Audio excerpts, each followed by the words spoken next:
guys, now that I've got your attention, this is what I did yesterday. These are all pre-spawn fish. I like to call them free-range chickens. They're out there. These fish were just out in the open water, cruising around while the males are up in the shallows fanning beds. And they're getting harder and harder to find and a lot more skittish. Oh, and hey, I'm having to do this on the front end because my last fishing trip, somehow I knocked my microphone, my wireless microphone, off into the live well, and this room is trashed. So the audio yesterday from the video you're about to watch is going to be real scratchy, and I apologize for that. But I got new microphones on the way. Let me show you what I caught these on real quick, then we'll get on to the video. But right there, Alan Taylor, he called me, Big Time Crappie Baits, and said, "What is your favorite color? I want to make a jig for you." So that's it, Charlie Chicken. I love that color. That jig right there has been responsible for the demise of many a crappie. Over half of these, we're calling that. The other, I called them a silver and chartreuse. Bonehead reel, I'm liking it. I have been using bait casters, but I transitioned over to this, and so far I'm liking it. I like the way I can open the bell and drop that jig really quick. You stick it on an ACC crappie stick, rear seat, that 12-foot, and it's a weapon of mass destruction. I tell you, you've got all the weight on the back end of the rod, and it balances it out beautifully. But anyway, tell you real quick, the technique that I'm using on these chickens here.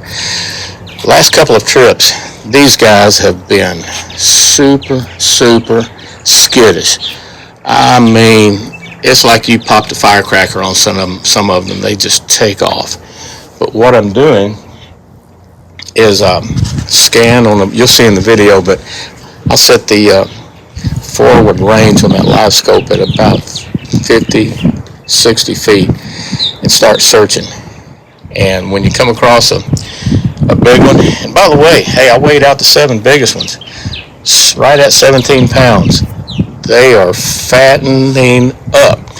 But find your fish, and I just make a hard drive toward the fish. And when I got about 20 feet, I would start coasting and glide up to that fish, and at about 15 feet, you better be dropping on him, because you get one shot, 2 at the most. These fish did not want that jig moving. They wanted it sitting still. Hold that jig in front of his face for a few seconds and see what happens. But anyway, God bless y'all. Go fish. Enjoy the video.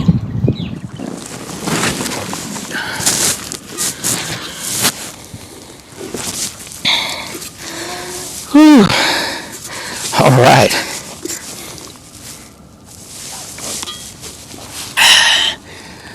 Go Tigers. Hey, good morning. God bless and go fish, everybody. Charlie Burrow here, and thank y'all for clicking on the channel here. If you like seeing big East Texas slabs on LiveScope and big old slabs flying through the air, I think you're at the right place. At least I hope so for today anyway. I'm sure going to try. But hey, first of all, thank y'all. Thank y'all for helping me hit 6,000 subscribers. And there's a lot of you guys that a couple of you have told me you've been watching for a year or so, but you haven't subscribed. And hey, do the old timer a favor. Hit that subscribe button. That's the best way to thank me or any of my buddy YouTubers. Man, this is a labor of love here. We don't ever take up an offer, at least I don't. But it doesn't cost you anything, and those little commercials they put on there when you're trying to watch me catch a fish or whatever, those little annoying commercials that pop up, that's how I get my gas money. So make those commercials pay your way. Anyway, enough of that. Out here, it's March the 16th. I'm over here on Lake No-Can-Tell, and I'm coming back over here because hey, just be honest, I love Lake of the Pines. I am going back, but that's a bit of a drive for me, and with these crazy gas prices that we have right now, I want my trips over there to be as productive as possible. This is a little bit closer, so that's why I come here. Don't know where the fish are going to be today. Man, this time of year, they are changing. Caught them, me and Miss Pam came out here the other day, and we found them in deep water, but it's warming up. Full moon is right around the corner. I haven't looked, but probably the next 2 or 3 days, I would guess. I look for a big push. First push of these fish on this lake to be hitting that shallow water. So that's going to be a whole new ball game there. But today I'm going to start out in the deep water and just see where they are. I mean, that's one of those things I like about crappie fishing. They're the most inconsistent fish on the planet. Here today, gone tomorrow. But anyway, guys, you know I always like to start out with some kind of little word for you. All right, guys, so what I'd like to talk to you about just a minute is battles. Battles. You know, here for the last couple of weeks, you know, we turn on the news and see what's going on in Ukraine, and you know, those poor people over there, God bless them. I've been praying for them. I don't know anything about Ukraine, how big of a Christian country it is, but I know there are Christians there, and certainly want to keep them in our prayers. But they're going through a war, a battle, and you know, we all have battles that we go through in our life. And tell you a story real quick. When I was a little boy, I was in 3rd grade, and there was a kid that lived down the street. He was older and bigger and tougher and meaner than I was. It's kind of like Russia coming against Ukraine, man. I was kind of outgunned there. And man, that kid, old Mikey Edwards, never forget his name. I was in the 3rd grade. I'll never forget that boy's name. Mikey, if you're watching, if you're still walking the planet, man, I tell you what, we got to meet one day. I got a few things I want to talk to you about. I'm going to lead you to the Lord if you hadn't been saved yet. But Mikey, man, he would see me outside and he would just beat me like a dog. I mean, he was best I remember, he was a chubby little freckle-faced guy. He had a butch haircut. That was real popular back in my day. And he put that butch wax on there so his hair stood up like a porcupine. That old freckle face, chubby, and mean. And when he would beat on me, man, he would be on top of me, beating me in my own front yard. And and the whole time he's beating me, he's wheezing. Man, he had like asthma real bad. So he would beat me and he'd start wheezing. So I'm getting beat up by this wheezing kid, you know, just wheezing all over me. It was horrible. Man, it was horrible. And that went on for days and for weeks. You know, I suffered black eyes, bloody nose, and busted lips. You know, come home all bloody and muddy. Mikey done put it on me again. And so one day I was talking to my cousin Lynn Austin. Now Lynn he's older cousin, and I'd never seen him fight, but he had a reputation, and he was a scrapper. And Lynn, I was telling him about Mikey one day, and he said, "I know that punk." I'll never forget. He said, "I know that punk." He said, "You want me to take care of him?" "Well, yeah, would you?" I sure will. I sure will. He said, tell you what. He said, Saturday, he said, I'll ride my bike over to your house. And he said, we'll get him out in the park. And he said, I'll do a little pound of ground on him. So that was the plan. So Saturday morning, man, I couldn't wait. I got up, man, my redemption draweth nigh. I got out in the park, and Lynn, there was a little clump of bushes and weeds out in the middle of the park, down, best I remember, kind of a drainage ditch, and he hid in there. And so I stood out in the park. Normally, I would have been scared to go in the park because that was across the street and out in the open, and I couldn't. He would always. I tried it a couple times, and he would always head me off at the pass. I'd try to run home when I saw him coming, and he'd always beat me, catch me, and beat me out in the street. So I'm out in the park, and finally, I saw Mikey's mama drive up, and he got out of the car. He looked over his shoulder, and he saw me standing in the park, and he hollered at me, "Get out of my park!" I said, I called him a name. I won't repeat it. It was probably not that bad for a third grader, but I said, "You big freckle-faced freak."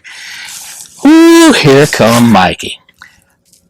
First time in my life, I was glad, excited to see him headed my way, because I knew his demise was near. Well, he got up to me and grabbed me by the shirt, and the best I remember it happening, Lynn came up out of that ditch, and he said, "Hey, punk." Mikey turned around, and boy, he knew he had been had. Long story short, long story longer, Mikey got pounded. He got pounded. Man, Lynn was my deliverer that day. And, wouldn't it be nice if we could look to God that way as our deliverer, the one to do the battles for us? And that's what he wants. He wants to do the battle for us. Now don't get me wrong. Some of you say, "Well, I've asked him for help, and man, I'm just getting beat up." Well, yeah, I got beat up. I got beat up quite a bit myself. Sometimes you have to go through a little bit of beating up before God comes to our rescue. Don't ask me why it works that way. It just sometimes it does. But there's a story in the Bible about who was that? King Jehoshaphat, and Jehoshaphat, he got news that there was not one, not two, but three mighty armies coming down to take his city. And probably how those Ukrainians felt when they got word that what was about to happen to them. But Jehoshaphat, the Bible says, first impulse, he was fearful. He was scared. He was like, "Man, I'm outmatched. I'm outmanned." Back then, it was a hand-to-hand combat by sword. I wouldn't want to live back then, guys. But it was brutal. But then Jehoshaphat, he remembered. He had a weapon of mass destruction, and he called on God, and God answered him. And long story short, he answered Jehoshaphat, and he said, "This battle is mine, not yours." He said, "But this battle is mine." He said, "But I want you to march to the battle and basically see what I'm going to do." So Jehoshaphat had already called the people together. They had fasted and prayed, and they were all in agreement that they were going to see God move. And boy, did they! The Bible says that Jehoshaphat put the worshipers in the front of the army, and they went before Jehoshaphat's army, singing praises to the Lord as they marched into battle. And it says when they got to the battlefield, what they saw, when I get to heaven, there's a lot of things, replays I want to see. I want to see the Red Sea get parted. I want to see the look on those soldiers' face when they looked out over the carnage. Every soldier that was marching to come in and destroy them had themselves been destroyed. The look on their face must have been just sheer shock. I couldn't believe it. But not only did God deliver them and do the battle for them, he told them to, they took the spoils. They took all the riches and things that those soldiers had with them, they took. The Bible said it took 3 days. There was so much, it took them 3 days to haul off the loot. Man, how great is that? God do your battle and then get blessed with all the spoils of the battle. But what I'm saying, guys, we're all going through battles. You know, maybe you're battling. I know some of you battling with your health, and man, I'm praying for you. Everybody has their own battle. You might be battling in your finances or your relationships, but you're going through a battle that's just as important to you as anything that I or anyone else is going through. Call on that great weapon of mass destruction. Call on the Lord to be your deliverer. He's the same. Bible says he's the same yesterday, today, and forever, and I believe that. I've seen him work. Someday I'll have to tell you about a couple of the miracles I've seen in my life. Miracles, no doubt about it. Just miracles of God saving one of my children that was at death's door. But hey guys, I love y'all. I appreciate you watching. Hit that subscribe button for me. But that sun's getting up where, man, God, it's a beautiful day. Look at this water. It's calm. I got a buddy out here. I got to go show him how to catch these fish. He's looking at them, but he can't catch them. So I'm gonna go over here and I'm gonna be his deliverer today. But anyway, hey, God bless y'all. Let's go fish. All right, guys. I just got out here in the middle, dropped everything in, did that intro, and went up there and looked at my LiveScope, and I had a fish swimming in the view. And I don't know if it's bad luck. I don't really like catching that first fish, but I did, and he was a good one. So let's hope that's a sign of things to come. What I'm doing, chasing chickens, by the way. Not my favorite cup of tea, but you know, sometimes you gotta do what you gotta do. Let's see if we can find another one.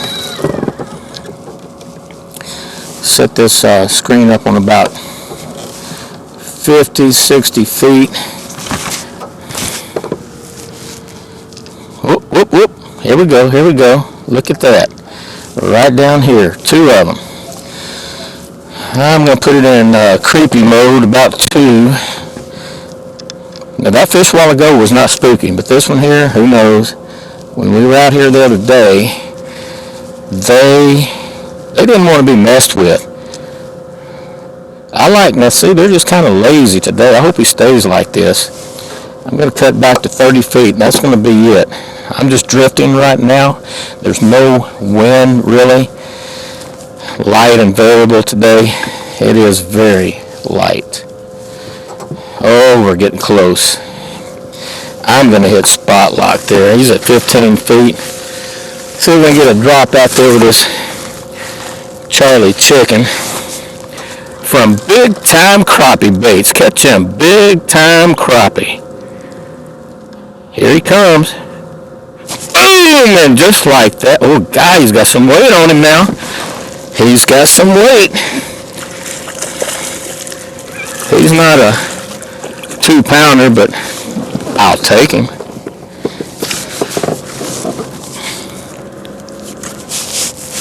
We'll sure take him. We gotta go find a little bit bigger one. Caught him on the Charlie chicken. Give old Alan Taylor a call.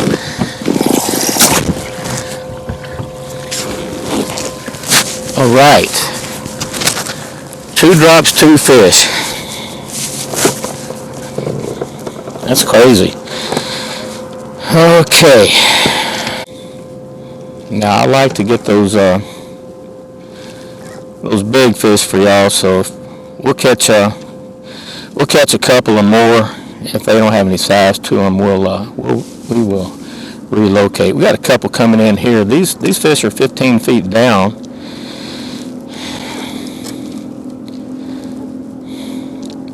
I said I don't like chasing chickens. I like it when everything's right. You know, if they're not spooking like they did the other day, and they're aggressive like the last 2 were, then it's fun. You don't have to worry about hanging up on trees and all that. All right, this fish here,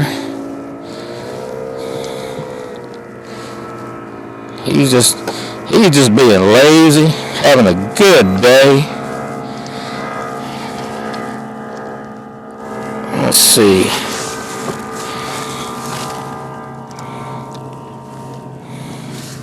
I was a little bit short. I thought he was swimming faster, so I'm going to throw it out there a little further. No, it costs nothing to swing again. All right.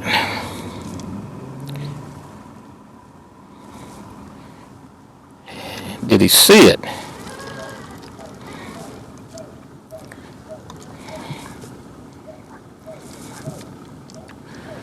I don't want to hit that troll motor. I'm gonna throw on him again. He kind of tried to slip off there. That's a little bit better drop. Here we go. Does he want it?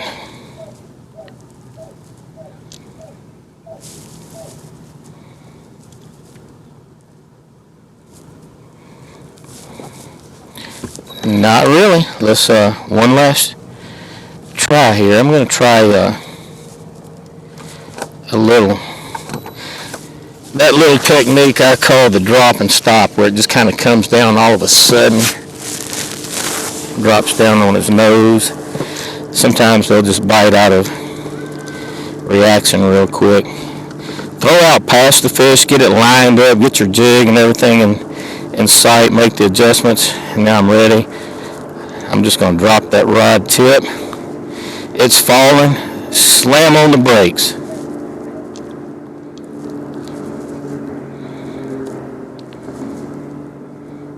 He's looking. Take it from him. There. Oh, I had him on there. And see, I didn't pull it all the way up. I just dropped it right back. He's thinking he injured it.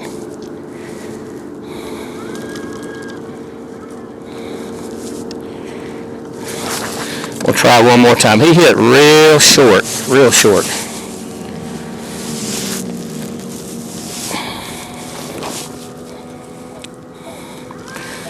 Picked up my jig. Where is it? There it is. Let's see. Where is he? Uh-oh. Took my eye off. He disappeared on me. Alright, hey, I need to miss one. There we go. Alright, guys.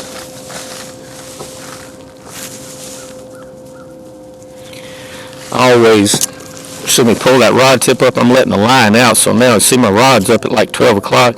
I can control by just lowering the rod, right like that.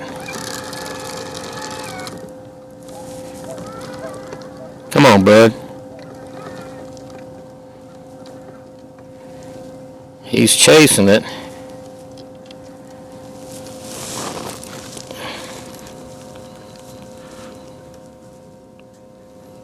He has come way up, hasn't he? Hope he doesn't hit. My line is wrapped around my rod tip.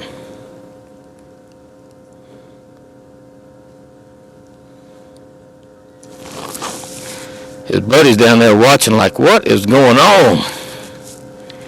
I'm going after his buddy. Get that line unraveled. Okay. Let's go see what his buddy wants. Oh no, man, come on. Guys, I've been using Invisiblade by Spider Wire, and that's what's left on this reel. But my reels that I'm respooling, I've been trying the Bonehead Bonehead blade, and it seems to be doing better for me. The only thing it's not the high vis, it's hard to see, but everything else about it, I love it. It doesn't wrap around the rod tip and all that. Alright, that guy's like 5 feet away. I got to pull in and drop down.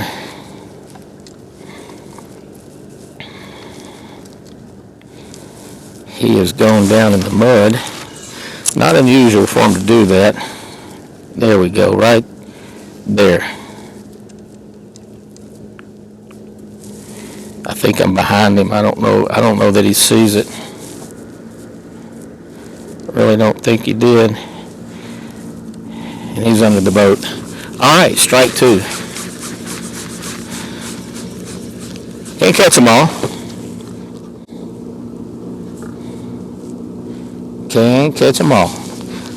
There's always another one take his place. Look, I didn't even have to do any searching. Just one on the screen coming into view right here. Definitely some fish out here.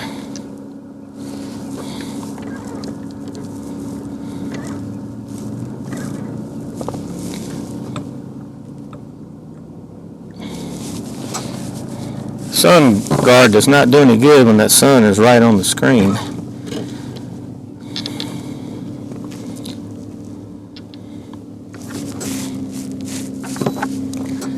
All right, 10 feet.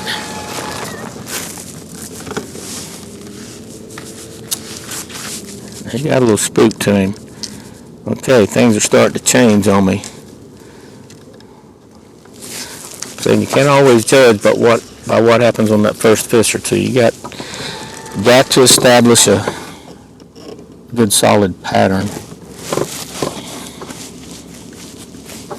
That's a good fish right there. He's better than the one I just dropped on. Let's see if we can get up on him.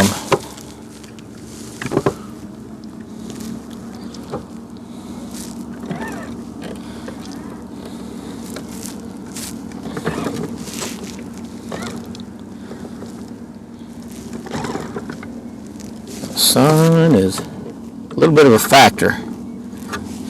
Not much you can do about it. Pray for a cloud.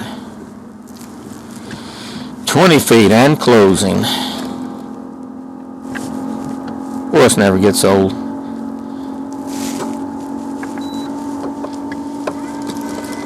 All right, 15 feet.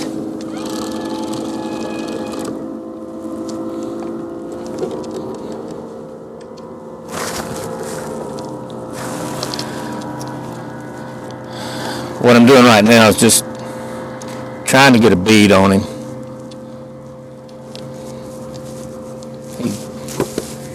He put a little more distance between us.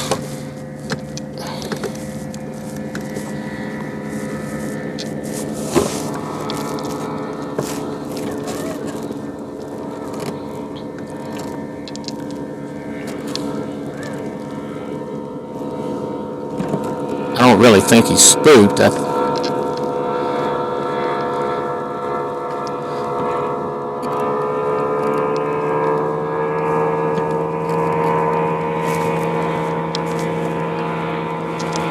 gonna glide up on him. I'm just letting the troll motor coast.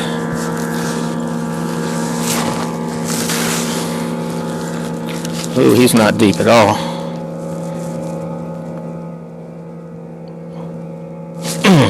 Got him. I had to be ready quick on him.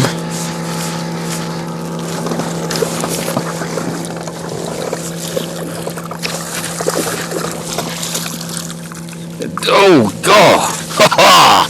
Woo. A little bit better fish right there. He looked a little better. He might go 2 pounds.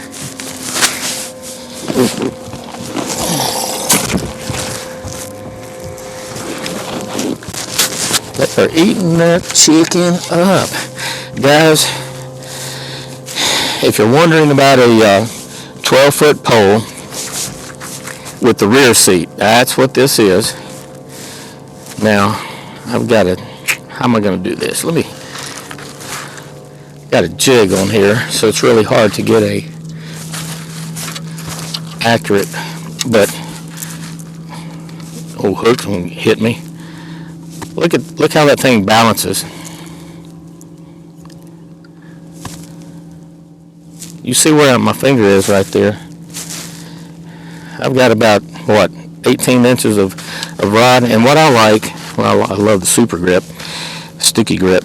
But I like the rod being back here. Yes, it takes a little bit of getting used to with the rod positioned at the rear. But with your weight back here, it really, that length, it balances it out. So there's no fatigue on me at the end of the day. I hope to be out here catching and releasing when the sun goes down. Let's see if there's any more. That's a good fish.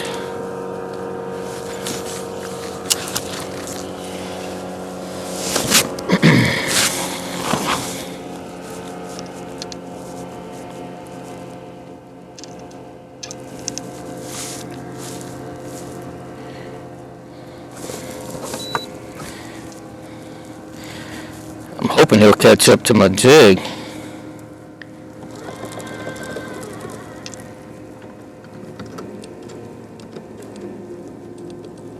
Come on, fish. Come on, buddy.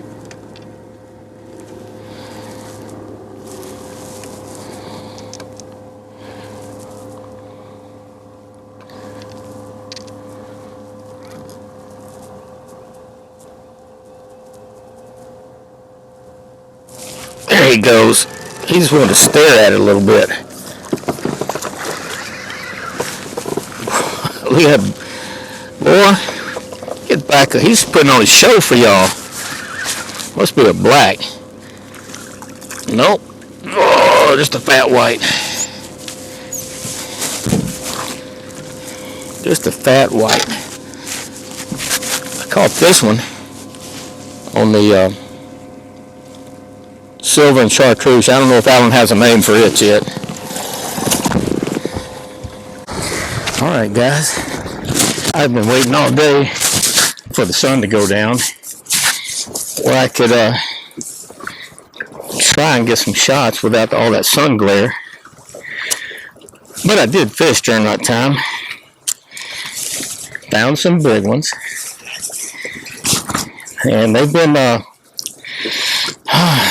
pretty skittish, but I figured out I cracked the code on them. I figured out a way to make them bite.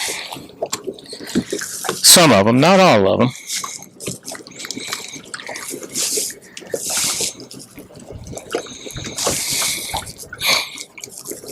Okay, here's what we're doing. I'm chasing these chickens still.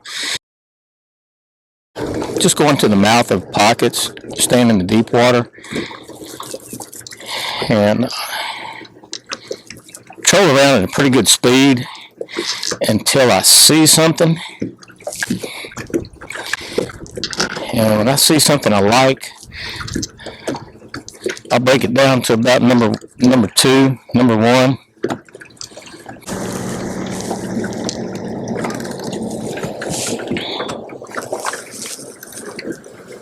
It's a monster right there, isn't it?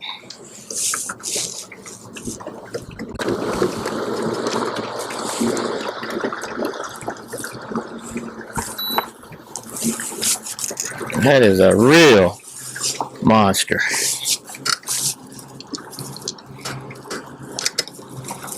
He is not slowing down. Where did he go? Boy, why did you do that to me? There he is. I got a dead zone, and it is, boy, it's making it tough.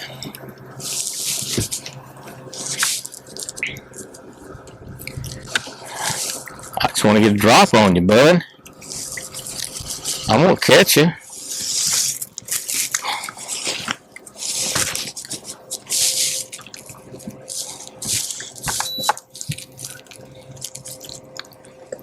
I won't catch you.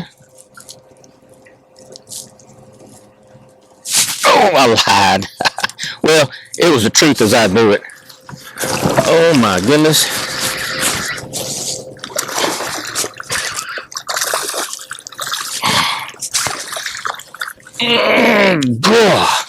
Ah, man.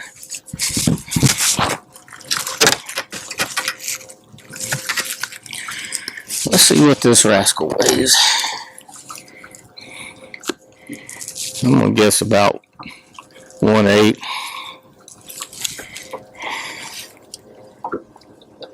189. But we'll take him. Uh-oh. Uh-oh. I don't know what that means.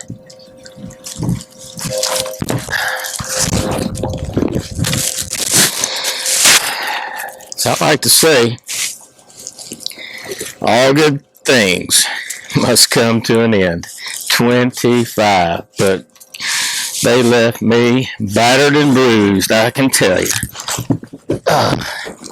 But we got some fish in here. Good grief.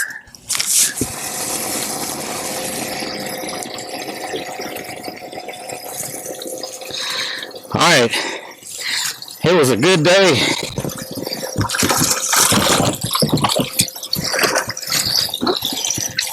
It was a good day to be fishing. It was a bad day to be a crappie. All right, guys, that's about all I can stand for one day. Yeah, I caught a limit, but good grief, I paid the price. Them fish whooped me. Man, they whooped me down today, but it was fun. Anyway, look at that full moon coming up. No wonder they're acting so stupid. Guys, get out and enjoy some of this beautiful weather. It's just going to be better. You know, time your trip in between those big winds and rain. God bless y'all. Go fish. I'll catch you next time.